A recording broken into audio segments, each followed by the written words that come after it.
time of year, thou mayst in me behold, when yellow leaves, or none or few do, hang upon those boughs which shake against the cold, bear ruined choirs,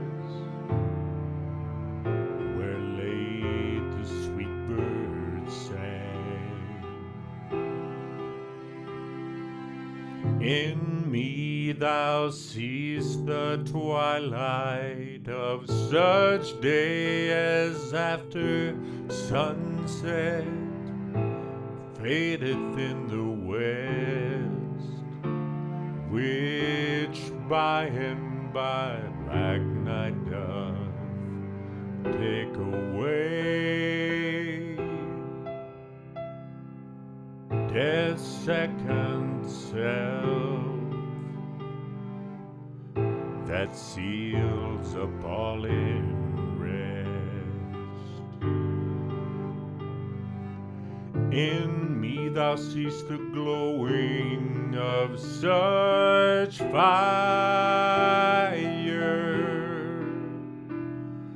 that on the ashes of his youth doth lie, as the deathbed whereon it must expire,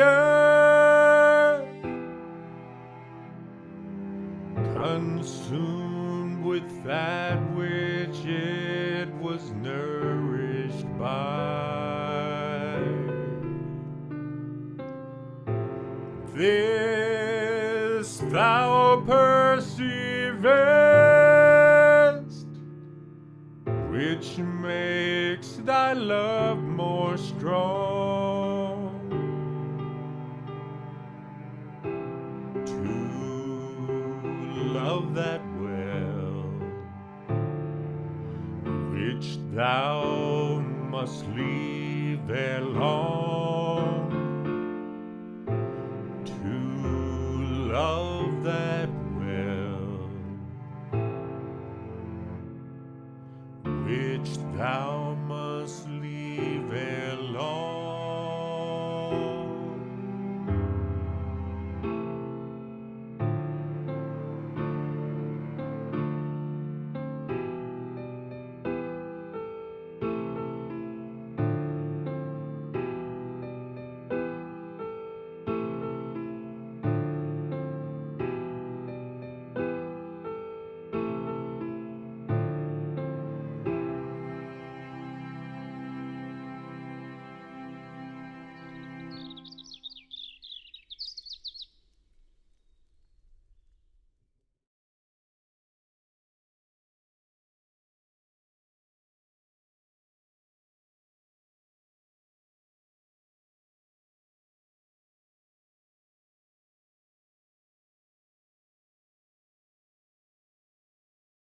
I hate flowers.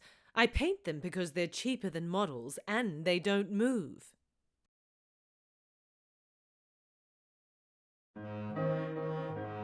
Everyone has many associations with a flower,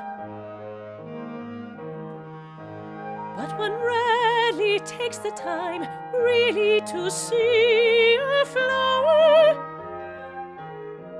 You put out your hand to touch it, or lean forward to smell it, or maybe touch it to your lips, almost without thinking,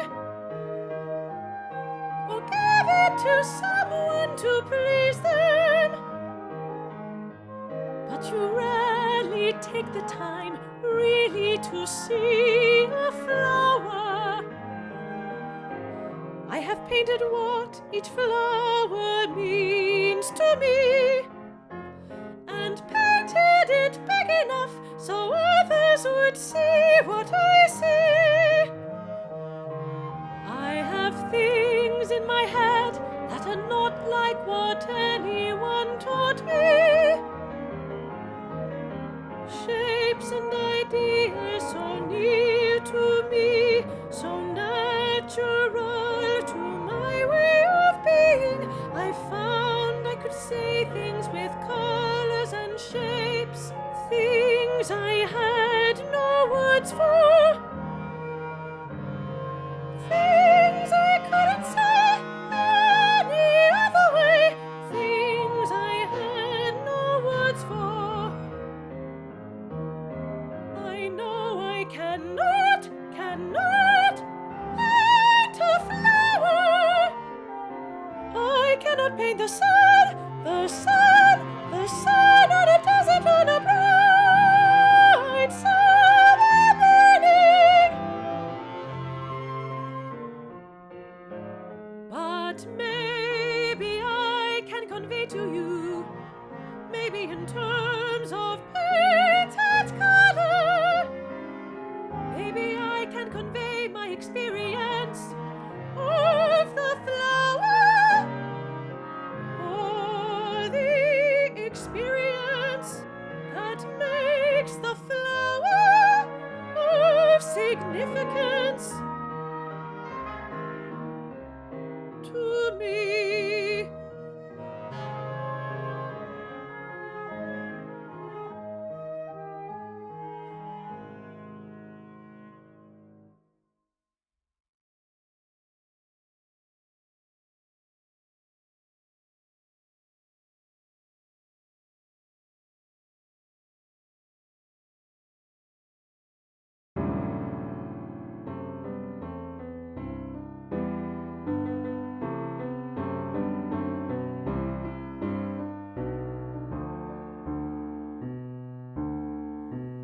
Egon Schiele drew his wife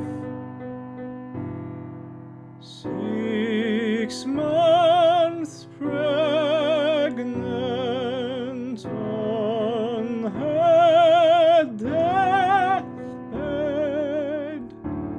a few days before the armistice of 1918. A woman alert but exhausted, scarcely with the strength to keep her eyes open,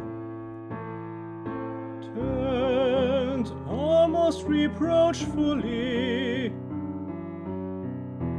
toward the viewer, me. For a moment I felt almost guilty at being so healthy, at twice the age at which she died.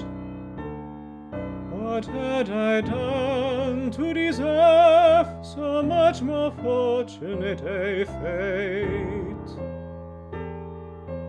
3 days after he drew the sketch, the artist himself was dead of the same disease, the Spanish flu. Dead at only 28. What had I done to deserve so much more fortunate a fate? I try to imagine how I should have responded to the sketch in the absence of that knowledge. A task almost impossible. One cannot unknow what one knows.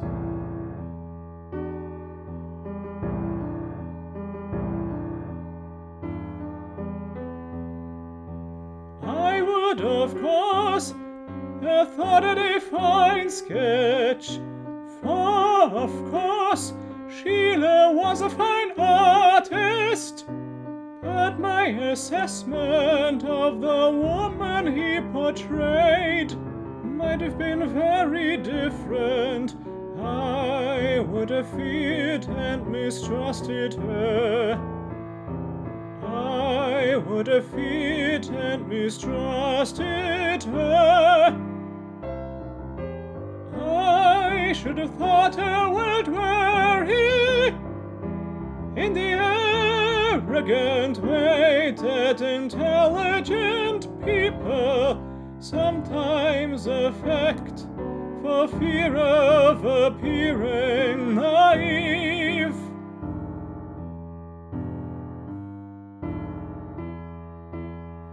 The curate said that the deathbed portrait was a manifestation of a Viennese fascination with death. This persuaded me that the one thing we refuse to do in these supposedly multicultural times is to try to see the world and ourselves through the eyes of others.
Live thy life,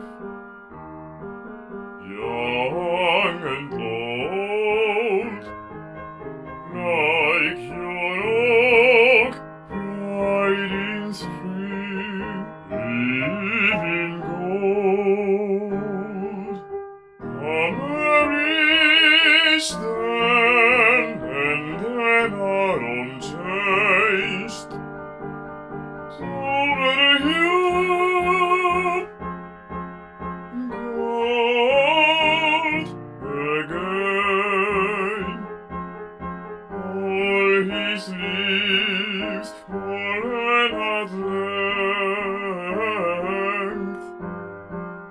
Look, he stands drunken bow, naked strength. Drunken bow,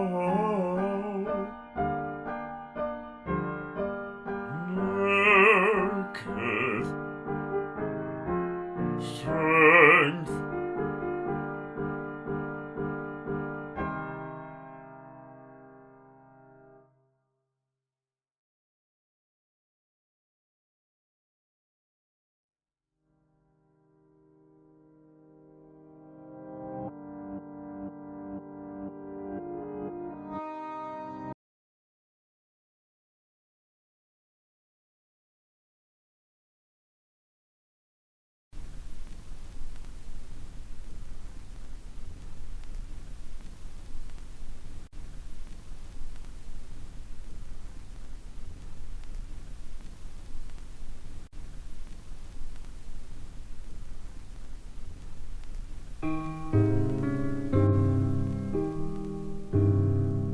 How do I love thee? Let me count the ways I love thee, to the depth and breadth and height my soul can reach, when feeling out of sight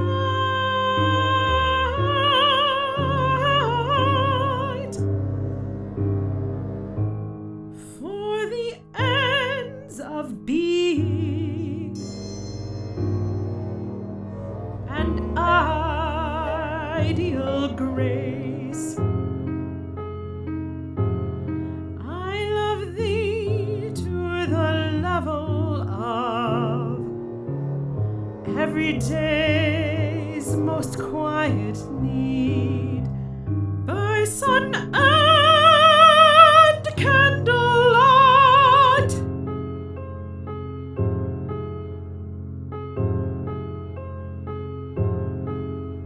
I love thee freely as men strive for right. I love thee purely as they turn from praise. I love thee with a passion put to use in my old griefs, and with my childhood's faith. I love thee with a love I seem to lose with my lost saints. I love thee with a breath, smiles, tears of all my life.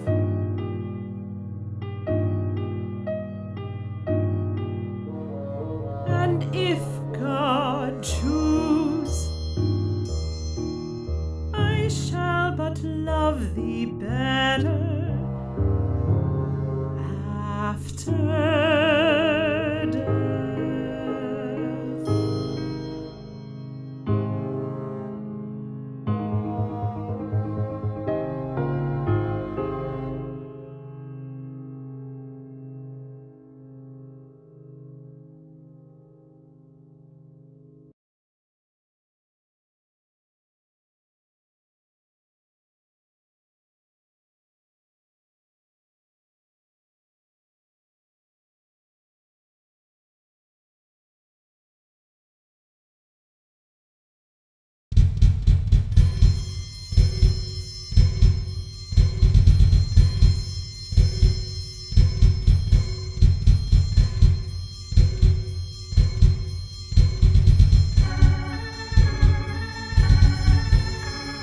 Weary with toil, I haste me to my bed. I haste me to my bed. I haste me to my bed. Soon there begins a journey in my head. A journey in my head. A journey in my head. Weary with toil, I haste me to my bed. The dear repose for limbs with travel tired. Then begins a journey in my head to work my mind when body's works expire. For there my thoughts from far where I abide intend a zealous pilgrimage to thee, and keep my drooping eyelids open wide, looking on darkness which the blind do see. Weary with toil, I haste me to my bed. I haste me to my bed. I haste me to my bed. Eyes open wide, black darkness all I see. Black darkness all I see. Black darkness all I see. Save that my soul's imaginary sight presents thy shadow to my sightless view, which like a jewel hung in ghastly night makes black night beauteous and her whole face new. Lo, thus by day my